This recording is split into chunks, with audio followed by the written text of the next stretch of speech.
भगवान विष्णु ने क्यों नहीं बचाया उन छप्पन को? क्यों मारने दिया कंस को? क्या था रहस्य? षड गर्भों की अद्भुत कथा शास्त्रों के अनुसार ब्रह्मलोक में स्मर, उद्रीत, परिश्वंग, पतंग, क्षुद्र मृत और घृणी नामक 6 दिव्य देवता रहते थे। वे ब्रह्मा जी के प्रिय और कृपा पात्र थे। ब्रह्मा जी की असीम अनुकंपा और स्नेह के कारण वे अपनी हर त्रुटि से मुक्त हो जाते थे, जिससे धीरे धीरे उनमें अहंकार जन्म लेने लगा। उन्हें यह भ्रम हो गया कि वे सर्वोच्च हैं और उनके समक्ष कोई अन्य बलशाली नहीं। एक दिन इस अहंकारवश उन्होंने स्वयं ब्रह्मा जी का अनादर कर दिया। ब्रह्मा जी ने उनके इस अभिनय को अस्वीकार्य समझा और अत्यंत क्रोधित हो गए। क्रोध की तीव्रता में उन्होंने उन छाहों को पृथ्वी पर दैत्य वंश में जन्म लेने का श्राप दे दिया। जैसे ही यह श्राप उन्हें प्राप्त हुआ, उनकी चेतना जागृत हुई और वे ब्रह्मा जी से क्षमा याचना करने लगे। ब्रह्मा जी का हृदय करुणा से भर उठा, किंतु वे अपने वचनों से विमुख नहीं हो सकते थे। उन्होंने अपने श्राप की तीव्रता को कम करते हुए कहा कि तुम दैत्य कुल में जन्म अवश्य लोगे, किंतु तुम्हारी पूर्व जन्म की दिव्यता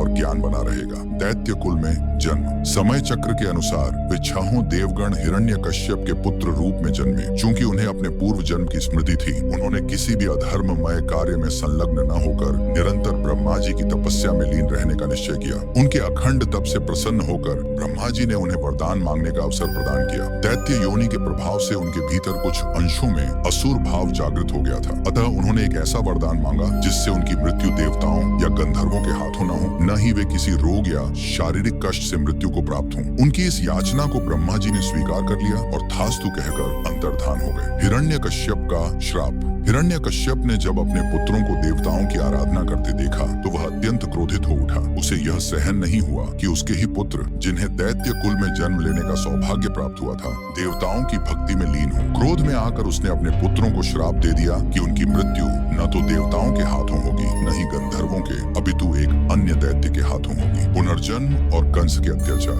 हिरण्यकश्यप का श्राप सत्य हुआ और कालांतर में वे छहों देवता पुनः जन्म लेकर माता देवकी के गर्भ में आए। दुर्भाग्यवश उस समय कंस का राज्य था, जो स्वयं एक अत्याचारी और क्रूर दैत्य था। जब उसे आकाशवाणी से ज्ञात हुआ कि देवकी का 8वां पुत्र ही उसका संहार करेगा, तो वह भयभीत हो उठा। उसने देवकी के प्रत्येक नवजात शिशु को निर्दयता से मार डालने का निर्णय लिया। इन छहों दिव्य क्रमशः कंस के हाथों मृत्यु को प्राप्त अपने प्रारब्ध के अनुसार सुतल लोक में स्थान प्राप्त किया। इस कथा से यह सिद्ध होता है कि अहंकार किसी के लिए भी शुभ नहीं होता, चाहे वह देवगण ही क्यों न हो। ईश्वर के न्याय से कोई बच नहीं सकता, किंतु उनकी करुणा और अनुकंपा भी सदा दयालु भक्तों के साथ रहती है।